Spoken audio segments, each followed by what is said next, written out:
Assalamualaikum warahmatullahi wabarakatuh.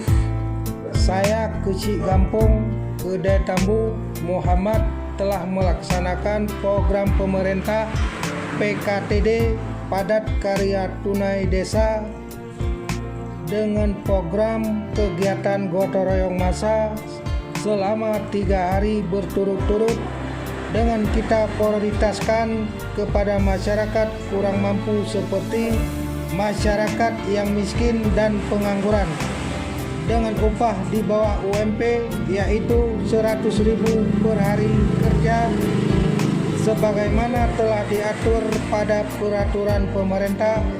Semoga dengan kegiatan ini dapat menciptakan lingkungan yang bersih dan dapat membantu masyarakat kita yang tidak dapat bekerja selama penyebaran COVID-19 atau virus corona.